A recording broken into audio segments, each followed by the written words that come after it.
At Odds and Ends by Corndog_Patrol and for the Wolfie on AO3. Chapter 26. Family. When the guards returned to check on the room several minutes later, one of them cursed. The wimp managed to kill a racerhead. In the cage, the pharaoh vampire crouched over the crumpled, bloody body of the slayer. When they needed the bars, the beast looked up to them. The vampire's eyes were as red as the blood that painted its mouth. Didn't Overhaul need him alive? Yeah, grumbled the other guard, as he pulled a circle of keys from his belt. Let me get the body. If we get him to the boss quick, he can bring him back. What about the blondie? Just shove him if he tries anything. Feral or not, he's still a wimp. Besides, he ain't gonna be interested in our blood. Just make sure he doesn't get out. The last thing the boss needs is a crazy bastard ruining his party. The correct key was found, and the guard stepped forward. We don't get paid enough for this shit. The sound of the cage door, unlocking, reverberated through the room. The pharaoh vampire looked tensed, almost as if it was daring them to enter its territory and steal its kill. But the guards were more scared of their employer than the beast. Thankfully, the vampire didn't fight the other vampires. It chickened out and stepped back, staring at them with large scarlet eyes. Like taking candy from a baby, snorted the guard, as he shoved the keys into his pocket and reached for the dead slayer until something grabbed his wrist. The vice was like a hydraulic press, squeezing the bones until they snapped. He opened his mouth to cry out, but silenced as a fist slammed into his face. The other guard had no time to react as his partner was downed. A splay of blonde hair interrupted his vision, and something slipped behind him. As he turned to register what it was, the creature grabbed him by the hair and slammed his head to the ground. The bodies of the two guards turned limp, but their rough breathing was a clear indication that they were only unconscious. Good job, murmured the dead slayer as he pulled himself from the floor and stood over the unconscious men. Remind me how you can do that again? Hizashi pulled a handkerchief from his pocket and wiped the dry blood from around his mouth, letting his eyes shift back to their normal green. Party trick, he said warmly, a thick grin in place. It's gotten me out of trouble more times than I can count. Despite the situation, he felt over the moon, as if he had just woken from the most pleasant dream. Shouta, roughly, wiped the dry blood from his face with his sleeve while he rummaged around the two guards, until he found their circle of keys. Got it. Hizashi made sure to step out of Shota's way as he grabbed the bloody cello endpin from the floor and hurried out of the cell. Something was different with the hybrid. His shoulders seemed broader, and every action had a force behind it. Hizashi felt absent-mindedly at the bite mark at his own neck. It was a ring of teeth, jagged and ugly. It had been Shota's last-ditch effort to make Hizashi pull away. The pain had been no deterrence, but the plan had worked, even if it hadn't been in the way it intended. Blood had crackled over the wound now. The two silver splashes on his arms had healed to scars, but the bite mark was different. No wonder Hisashi's father had been so interested in researching hybrids. They were incredible. The thought kindled some dark knowledge in him, and his stomach fell. Shouta was still oblivious about his father's innocence, that it had been really Overhaul who had orchestrated the death of both their families. Shouta knelt in front of the remaining cage and reached through the bars, taking hold of Arie's hand and giving her comfort. I am here. Tears streamed down her face. She hadn't said anything since they'd come up with the quick plan to forge Shota's death, and there were so many questions they hadn't answered. Despite that, Arie squeezed Shota's hand and pressed her face against it. Knew you'd come. We'll get you out soon, Shouta told Arie, although he had to let go of her hand so he could search through bundles of key for the correct one. Now was not the right time to tell Shouta the truth about Overhaul, Hizashi decided. Now they just focus on getting out of here. The young girl eyed Hizashi warily through the bars. And after what she just witnessed, he didn't blame her. His first impression had been a total failure. Hizashi approached the bars. Arie stepped back instinctively. He had just tried to kill her father, and his clothes were stained with dry blood. "I'm Hizashi Yamada," he introduced, wishing he still had his top hat to tilt. "Your daddy has been doing everything to save you." "You're a vampire." Her voice was so small. Hizashi nodded. "I am. I'm sorry you had to see that before. Overhaul hurt you." She said it simply, as if she'd witnessed the same event play out before. Her eyes were as deep as a blood-stained ocean. Hizashi had overcome with the overwhelming urge to protect her. "Yeah, and I'm sorry I hurt your dad. I didn't want to." Arie looked between Shouta and Hizashi. "Daddy loves you," she said softly, as if she was deciding something. "So you're okay." The smile that lit up his face came from the heart. "Thank you." She turned over to the other person in her cell. "You gotta save Hitoshi too." The teenager was in the corner with his hands over his ears, wanting no part in anything. Arie moved to his side and put her hand on his shoulder, startling him enough to uncover his eyes. "They've got the keys." Hitoshi looked between the two adults, cautious. "If he catches you, he'll torture us all, including—" His eyes darted to Arie. "What did Overhaul promise you for stopping me?" Shouta's voice sounded frustrated as he tried key after key. It's clear the anger wasn't aimed at the teenager. "He promised he wouldn't hurt Arie." The teenager looked haunted as he spoke, clenching his fist. Arie watched him sadly, her simple expression confirming the bargain. Shouta paused in his pursuit.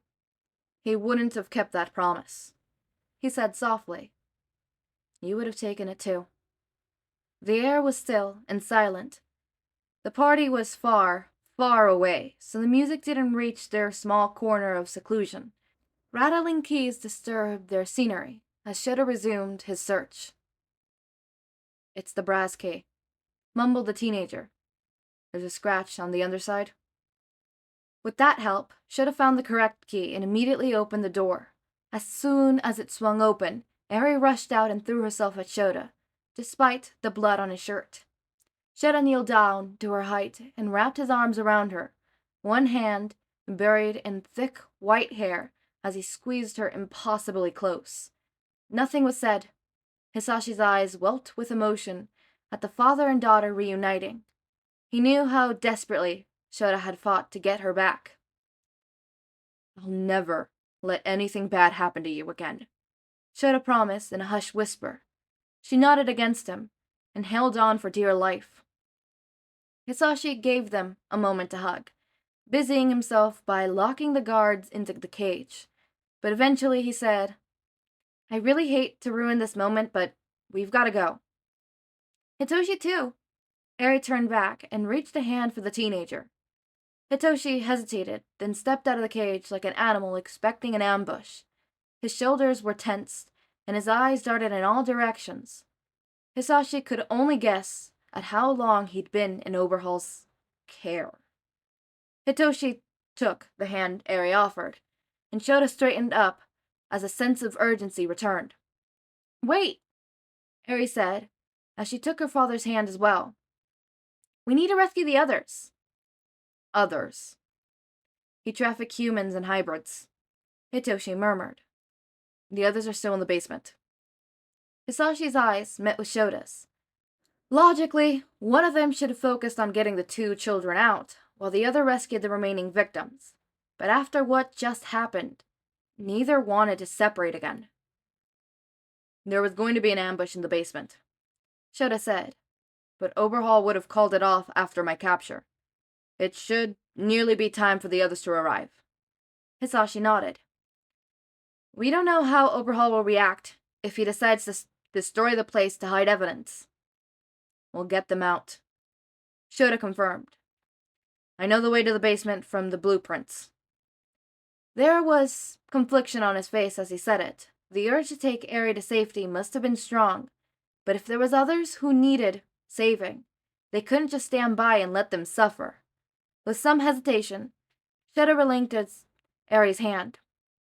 Stick close to us, he said, voice aimed at Hitoshi. Keep her safe. If something happens, you need to escape. In the long run, surrender to Overhaul will just be as bad as any punishment he'll give you for an attempted escape. Understood? There was something in his tone that even made Hitoshi enter. Shouta was relying on a teenager who had already betrayed him once, but Hizashi didn't blame him, after all. It seemed like Arie and Hitoshi had already been helping each other out since she'd been kidnapped. I'll protect her, agreed Hitoshi, a flash of determination in his eyes. I won't let Overhaul lay a hand on her. Something unspoken went between Shouta and Hitoshi. The two hybrids. Arie was threaded between them, connecting their lives together through the same self-goal. It was time to leave the dark room. Shouta took the lead, Arie and Hitoshi were in the middle, and Hizashi guarded the rear of the formation. They huddled through the corridors with a clear destination, ears and eyes tuned to any disturbance. Only once did they run into a pair of guards, but Shouta moved so quickly that, by the time Hizashi extended his claws, they were already unconscious on the floor. Something about Shouta right now made something tremble in Hisashi's chest, and he instinctively felt at the unhealed bite on his neck. Shouta was formidable. They reached a staircase that led into the depths of the mansion, but they were not prepared for the sight that met their eyes.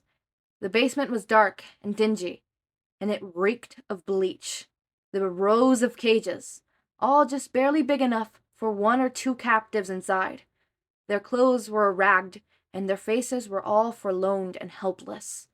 They paid no attention to Hitoshi and Arie, but the sight of Hizashi and Shouta made something flicker on their faces. While the Slayer looked around the basement to take out any guards, Hizashi and the kid worked on the circle of keys, imploring each cell inhabited that they were going to rescue them. While some of the people in the cages were humans, the majority were hybrids. His heart ached for them, and he forgave the shifty ways their eyes glossed over him. Vampires were their enemy. However, they registered he was somehow different, and didn't attack them once their cell doors were open. They embraced it in the center of the room, eyes darting as they clung to each other. Hizashi let the others finish opening the cells, keeping his attention glued on the door in case a guard came around, or if one of the scared survivors tried to escape without their help. Thankfully, none did, but they were quite jumpy, and there were quite a few of them. They wouldn't be able to move around stealthily. Still, just by looking at them, he knew that, even if they didn't succeed, they'd made the right choice in trying to save them all. Someone took his hand, startling him from his deep concentration on the door. Hizashi turned to see the soft face of Shouta, a flare of determination in his eyes. We can do this, Shouta said softly, squeezing his hand. We follow the original planned route. He was so different to the other hybrids in the room, and the group all looked at Shouta with a sense of respect, as if they recognized him as a leader. Some strange, instinctual pride coursed through Hizashi, and he quickly shut it down, reminding himself of the stakes of the situation. You take the front. I'll protect the back of the group. I doubt they'll follow me. They stood there for a moment, holding hands, mentally preparing for the big escape. Then they became aware of the eyes on them, of all the people who were just relying on their success, and they willingly parted to take up positions. Shouta turned to the group, his shoulders squared and head raised. I know you're scared, he said to the huddled mass, his eyes sweeping over them. But we will get you to safety. You've all lost a lot in this dark place, but there is a life for you out there. Stay calm. Don't panic. and do everything we tell you. We will get you out of here." There were a few nods and quiet murmurs, but nothing more. They moved far slower than when it had been just the four of them. The hybrids at the back were wary of Hizashi, constantly scanning back at him nervously as if he was about to attack. But he stayed focused. It was lucky he focused on his surroundings, or else he might not have noticed the rushing sounds as if an arrow was flying directly at him. All Might's training kicked in. Hizashi leaped back. The arrow shot past him, except it wasn't the sort of arrow he expected. It was a line of silver fringe that resembled an arrow. He turned to see none other than Krosis, shoulder squares, mask in place, ready to fight. "How did you recover?" he hissed, but didn't pause before sending another arrow at him. Hizashi dodged again, feeling the rush of the arrow's throw back on his fringe. "No one recovers from going feral." There was a commotion nearby. The hybrids had seen Krosis and were starting to panic. Hizashi called out to them to remain calm, even as he ducked and weaved around the villain's quirked attack. But it didn't help. Those at the back of the group rushed forward, shoving those in front, until the entire group was a panicked mess. They were starting to stampede like wild beasts, fleeing from a predator. All Hizashi could do was try and take Krosis out, but even with Shouta's blood fueling him, all he could manage was to evade. The guard had an upright defense, and with the shorter hand sticking close to his body, and Hizashi had no weapons beside his claws, his quirk was useless in the situation. He'd just risk bringing the roof down on everyone. There was another commotion. From the writhing mess of shoving hybrids came two familiar shapes, the smaller dragging the taller behind her, Arie and Hitoshi. Hizashi started to panic as well. He opened his mouth to warn them away, but his concentration slipped. The long arrow dug into his side, and the world slipped into a sickening sense of vertigo as his body collapsed. He tried to stop the fall, but his limbs were too sluggish. By the time he put his hands out, he was already flat on the scratchy carpet. Hitoshi took the lead, wrenching Arie forwards, surprising her enough to make her gasp. "They're headed for the exits," the teenager called to Krosis. Arie looked at him, betrayed, and Hizashi would have mirrored the look if he could. He prayed Shouta would come and stop this, but he was no doubt having his own problems controlling the panicked mess. "I have very secured, but they have backup," Hitoshi continued. "Tell me how I could help Master Overhaul." The circular frames at Krosis' mask were glued onto Hizashi's stationary body. There was one answer he couldn't resist knowing.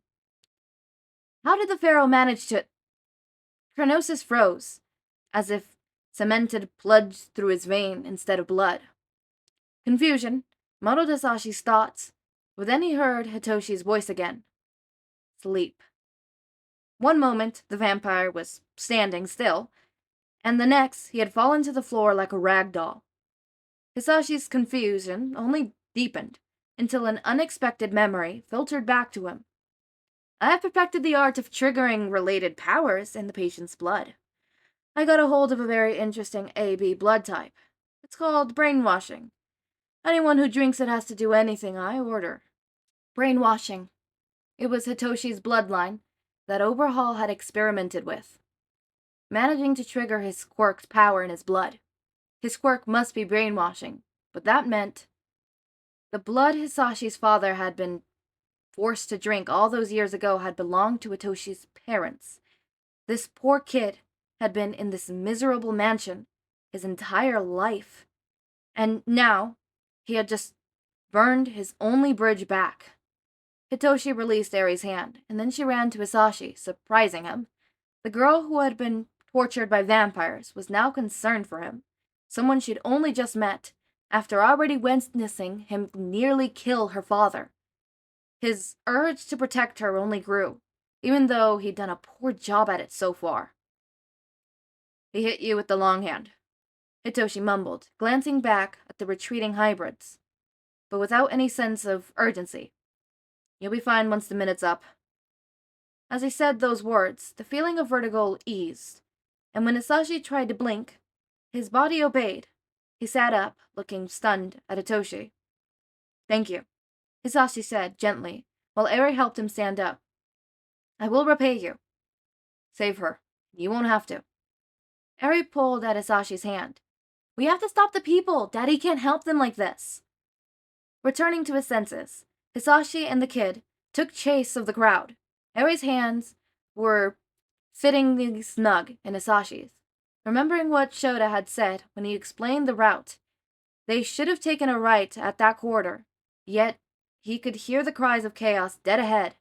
The group had already stampled, and it was with a sickening realization that he recognized where they must have gone.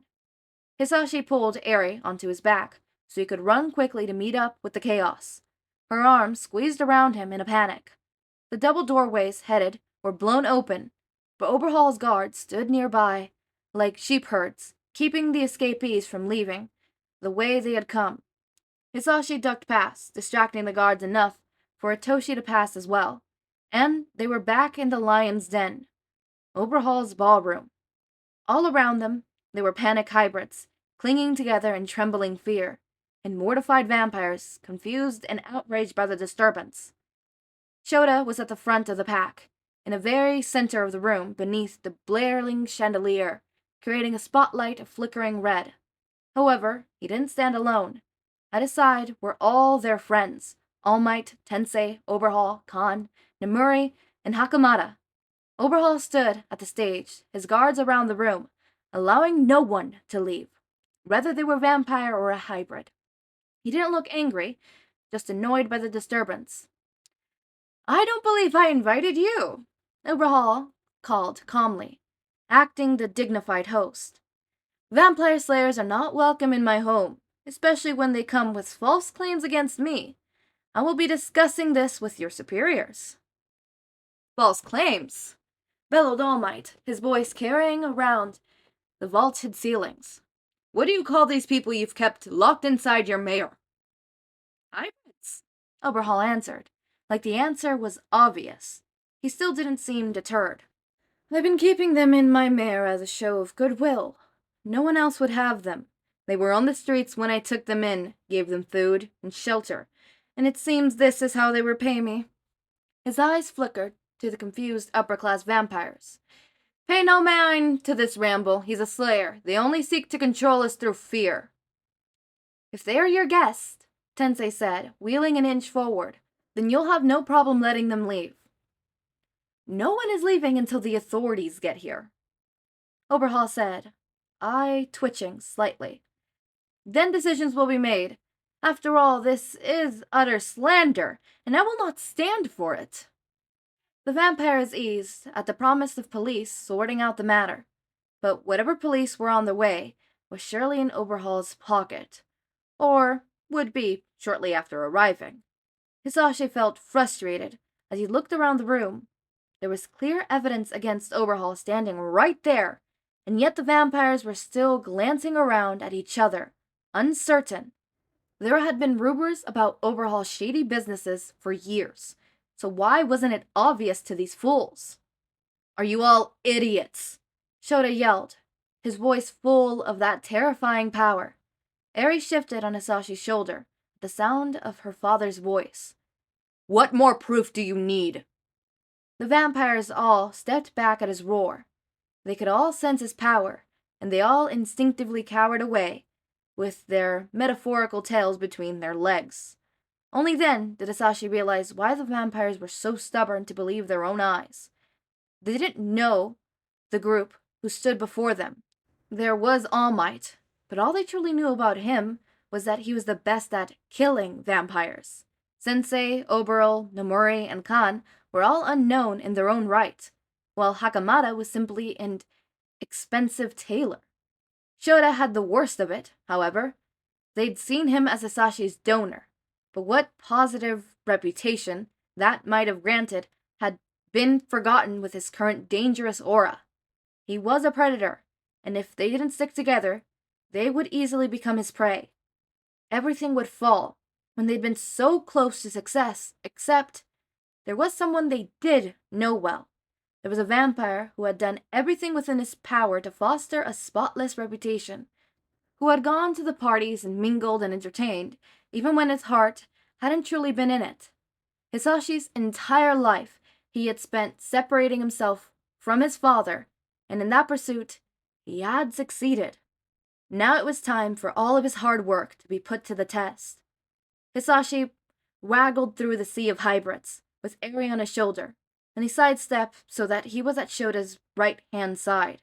He carefully placed Arie down, and she instinctively took Shota's hand, squeezing it tight.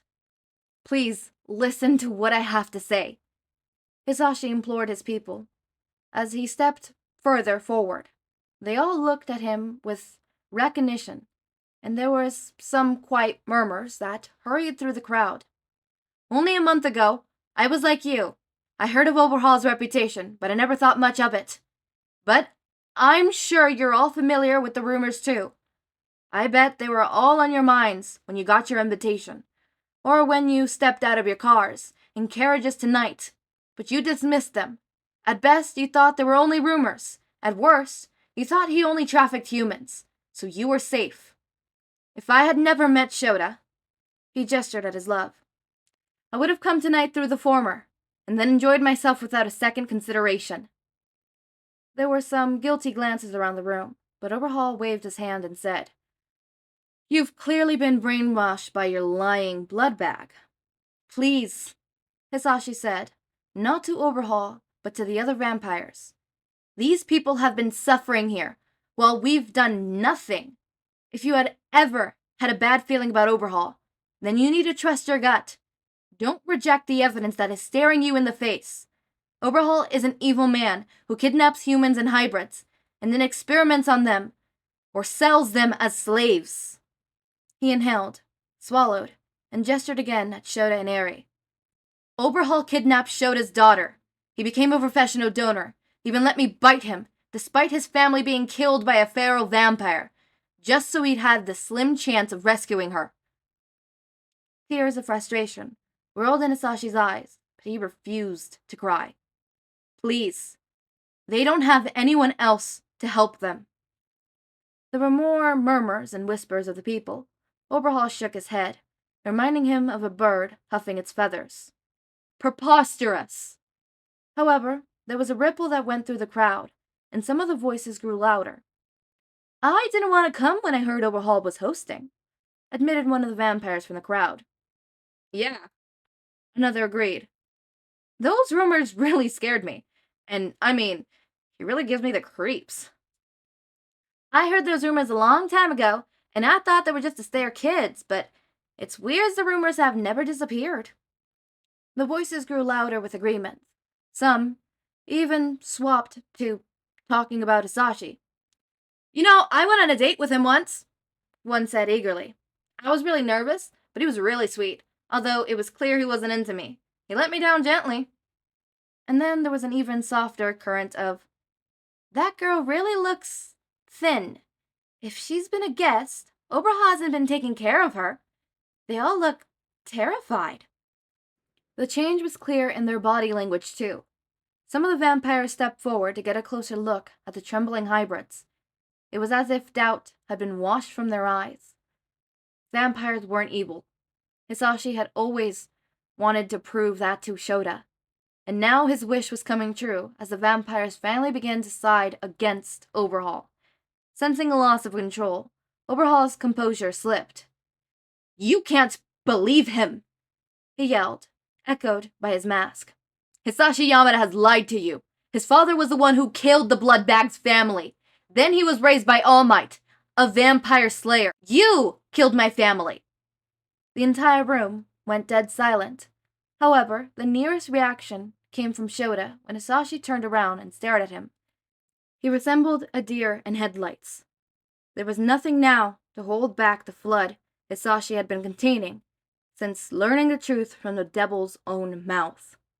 "My father was an upstanding science and a loving man, but he was a threat to Overhaul's work. So, Overhaul forced him to drink incompatible blood." The tears could no longer be stopped. In Hisashi's mind, he could see the smiling faces of his parents from when he first picked up his violin. There was another memory, too, buried so deep he never revisited it until then. His father had been talking about his work. He'd mentioned a family with a son of Hisashi's age, and made a spontaneous remark about how the two should meet one day to play. His father had thought they'd become fast friends. There was no words for the pain Hisashi felt. The closest word he could grasp was grief. Whatever the emotion was, he saw the agony mirrored on Shota's face. Overhaul was to blame for everything. Tears ran hot rivers down his cheeks, with deltas that only ended at his jaw. Because of Overhaul, not only did I lose my family, and the family of someone dear to me, but I've spent most of my life thinking I had a monster's blood running through my veins. Yes, All Might adopted me, an orphaned 10-year-old who had nothing left. But that is not a mark against me. He has saved countless lives. Lives belonging to humans and vampires and hybrids. Far more lives than he'd ever taken. People always forget that slayers only kill the worst of the worst.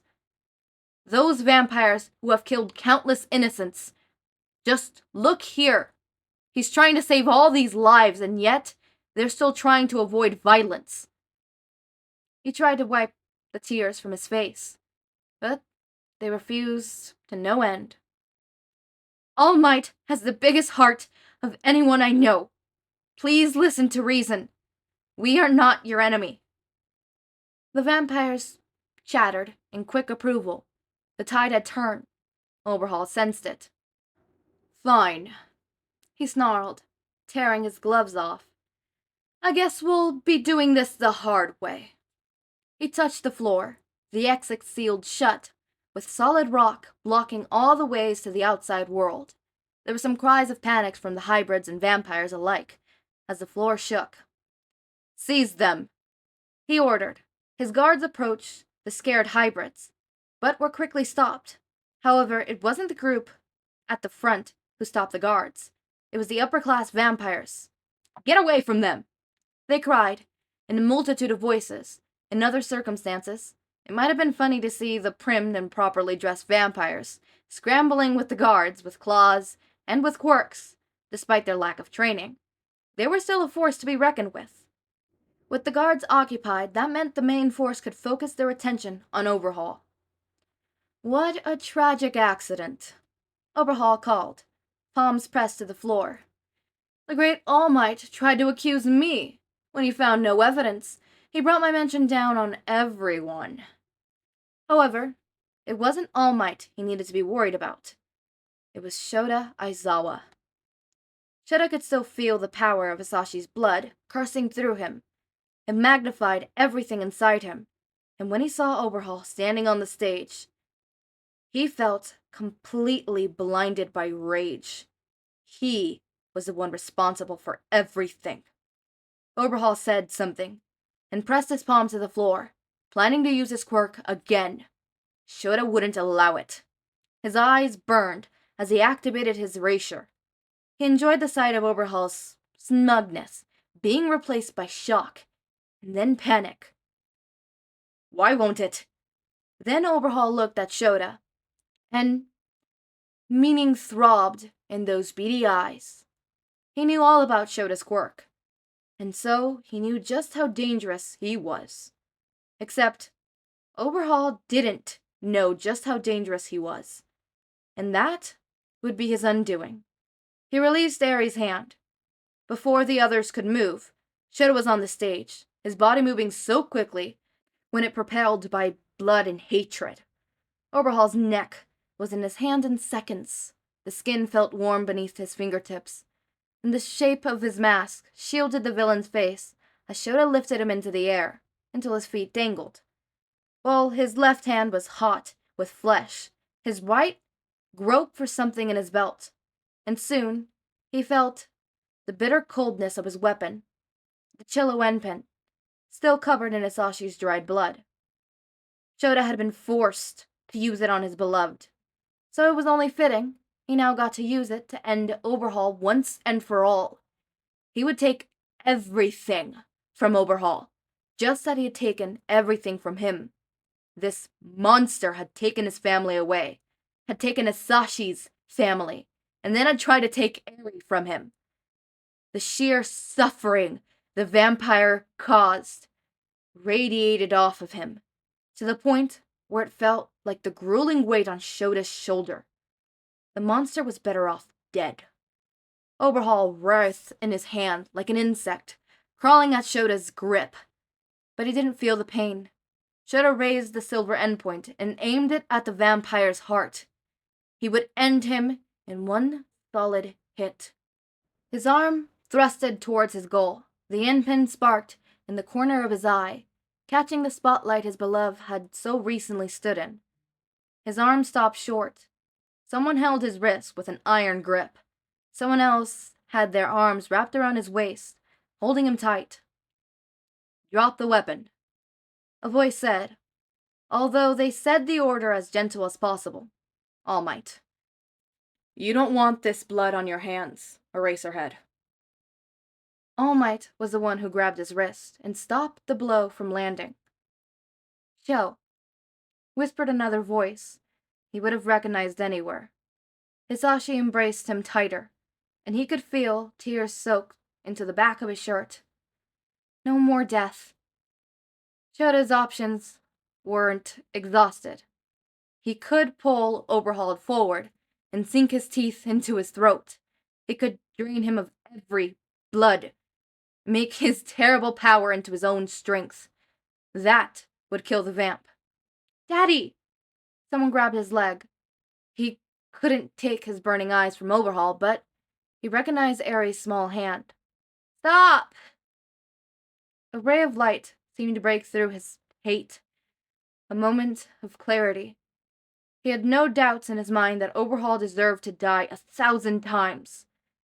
But Overhaul didn't have a warrant out for this death, even if Shouta had his proper license as a slayer. The vamp in his hands was untouchable. If Shouta killed him, he would have been imprisoned until the end of his days. If that happened, then he would lose everything to Overhaul one final time.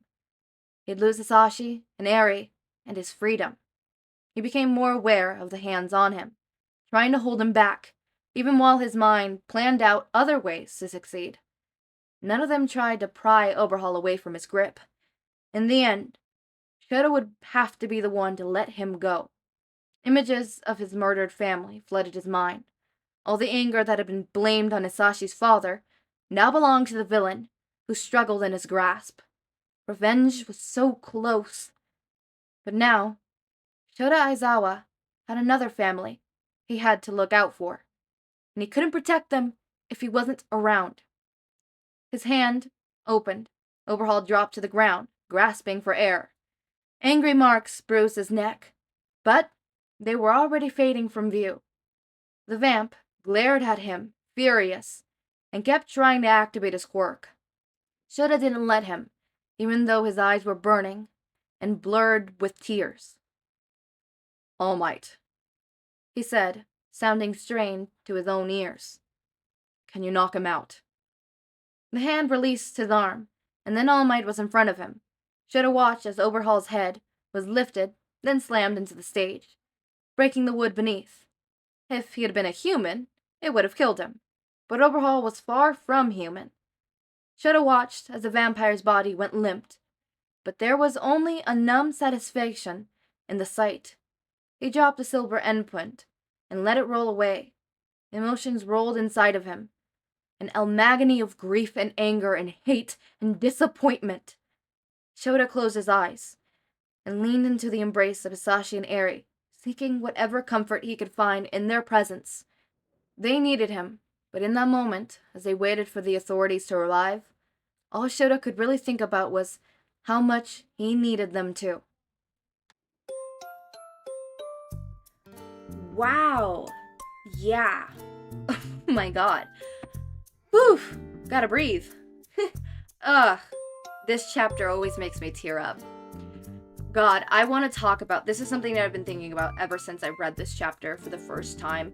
I think this is like my 5th read through on this chapter alone, specifically towards the end. I love the end part of this chapter. Oh my god. Okay, so can we talk about the whole, family thing? Them coming to stop him from making a mistake, my heart, I'm crying. Okay, give me a second. I need to compose myself. Ooh, for the Wolfie. You're making me tear up. You're making me feel the feels. You're making me feel the feels. That,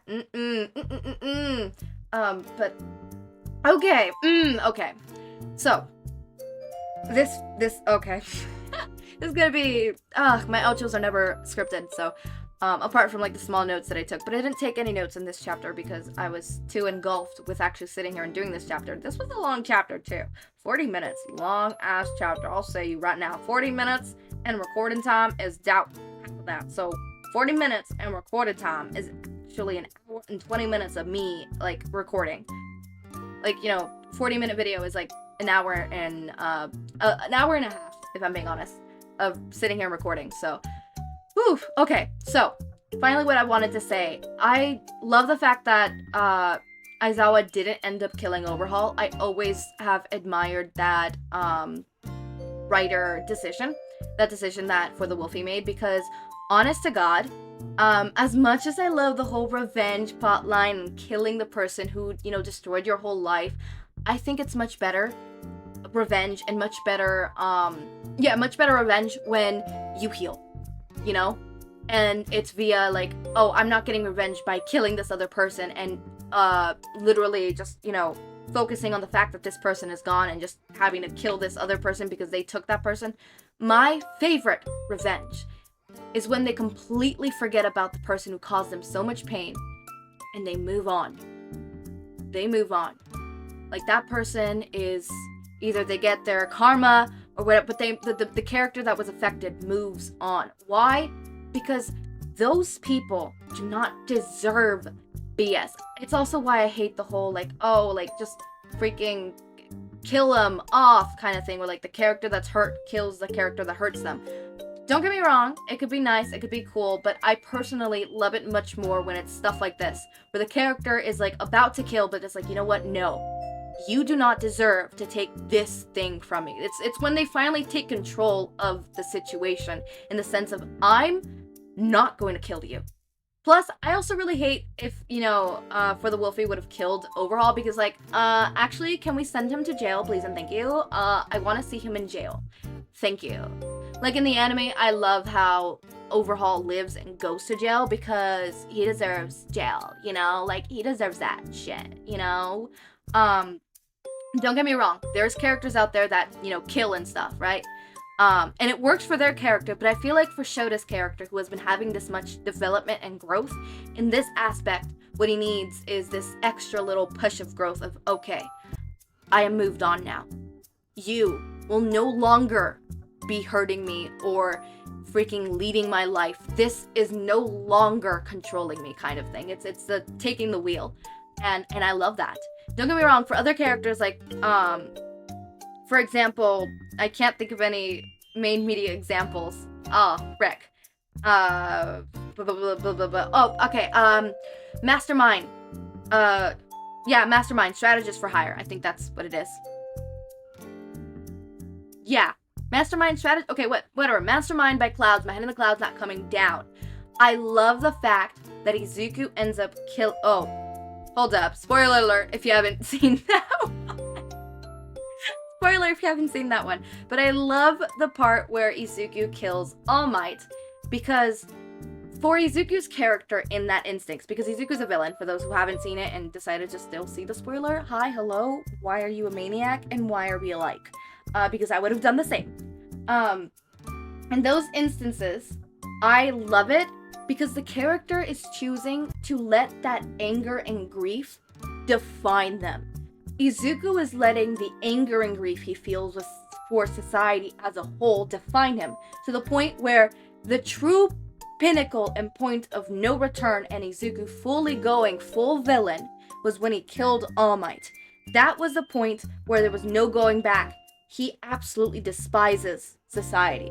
Why is that the pinnacle? Because All Might is a symbol of society, right? And hero society and quirked society. Specifically the whole thing of like powerful quirks equals you are beloved, right? The whole hero industry as a whole changing and stuff like that, right? So for him to be Izuku's changing point of I hate society and I'm gonna let this hate and this hatred define me, being the moment where like it's poetic. It is well written, it's poetic. So there is times where it is necessary for that to happen. But in this instance, I would have been really mad at you for the Wolfie. I'm gonna be honest. Okay, not really mad, but I would have been like, oh, well, that could have been better if it was actually done like this. Because, like, don't get me wrong, there's some things in multiple fan fictions that I've read where it's like, oh, I think it would have worked better if you did this instead of this. But whatever, just small little nitpicky things that, you know, I would have done differently. In this chapter specifically, I would have done nothing differently. I really, really loved how you did this chapter. I think this chapter, and yeah, this chapter is one of my favorite chapters. This and the epilogue, because I like the epilogue. Although I wish we had more. I'm gonna say this. I'm gonna say this with all my heart. I really wish we had more for the Wolfie. Like, can we get a sequel? I'm joking, but like, I want more. I want more. I always am left wanting more. There's certain fan fictions where I'm not left wanting more, you know? For this one, I'm left wanting more because I kind of want to see them be in a relationship. You know? But certain fan fictions leave me wanting more. Other fan fictions leave me like, oh, I love this. And other ones are like, please, please let it end. Please, please. I was in misery with the fan fiction. What's it called? Ugh, I know what it's called. It's at the tip of my tongue. The Way You Used to Do. Do not get me wrong. Wonderful fan fiction. Loved it. I crave more, but at the same time, I crave nothing more. Because, like, I want to see those, like, Bakugo and Izuku together in that fanfiction, but of course, we're not going to see that. And at the same time, I'm like, that fanfiction is almost 700,000 words long of pining, and it gets worse before it gets better. I'm telling you, it gets worse before it gets better. Do not let that tag fucking fool you. But, yeah. I love this story, and we're close to the end. We're close to the end. I'm gonna cry. I don't even know which one's taking over this one. I think a BKDK story is taking over this one. Let me check. I have to check. I don't know if there's a story that's gonna be taking over this one. Because I'm debating if I want to have a story be taken over and have 4. I think I'm still gonna have 4, yeah. Never mind. Ignore that thought. Where the hell are my notes? Jesus Christ. Beans and rice. Alright, I think... Oh, it's a genfic that's taking over. Okay, so no ships. Yeah, it's a genfic. Well, it's not necessarily a genfic, but there's no, like... There's ships. Let's see the ships here. Bakugo and Kaminari... Not Kaminari, Kirishima. Tododeku. Let's see. Momo and Juro. Hitoshi and Denki. Eraser Mike, we all love Eraser Mike. Yep, those are the ships, but it technically says here that the category is multi, but I'm pretty sure this would be, in my mind, classified as a genfic, because the main theme of it is not romance. The name is, If We're Being Honest, by the Queen of Womp? Okay. Summary. So if we were just to blur out random things. So we'll just blur out random things. Or, you know what, I'm not going to read the whole summary. I'm going to read the or. Or, Class 1A is hit by a very powerful truth quirk, and a lot of things come out. Some things are quite harmless. Quite the opposite, really. Other things are quite funny, and some open wounds that never really healed. So, yeah. I'm pretty sure it's a crack fic. Let's see. Is crack one of the categories, one of the tags? Crack. Here. Control fine. No. Crack. Crack is not one of the categories. Alright, so it's not necessarily a crack fic. Huh. It has elements of crack, I guess. It seems like a crack fic to me. Or comfort. Therapy. Katsuki Bakugo gets therapy. We love that. Implied/reference child abused Shinso Hitoshi. I'm just, scrolling and picking random ones. Implied/reference suicidal thoughts. Ooh. Depressed Midoriya, isn't he always? Katsuki Bakugo is bad at feelings. Duh. Shinzo Itoshi is in class 1A. Angst. Abused Todoroki Shouta. It's okay. Kaminari Denki has ADHD. Insecure Kaminari Denki. Depressed Kaminari Denki. Abused Katsuki Bakugo. Mitsuki Bakugo bad parenting. Abusive Mitsuki Bakugo. Okay, we're gonna stop reading those.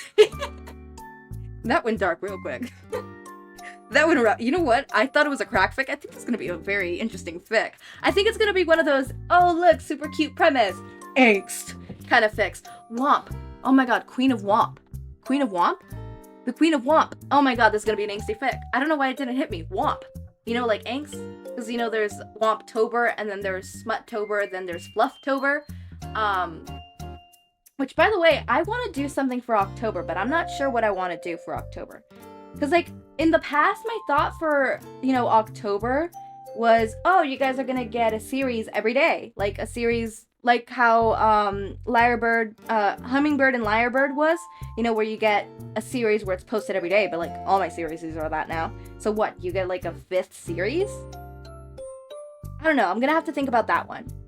I think what I might do is you get double the series. Seri. I hate plurals. Frick plurals. I don't know. I'll have to think about that.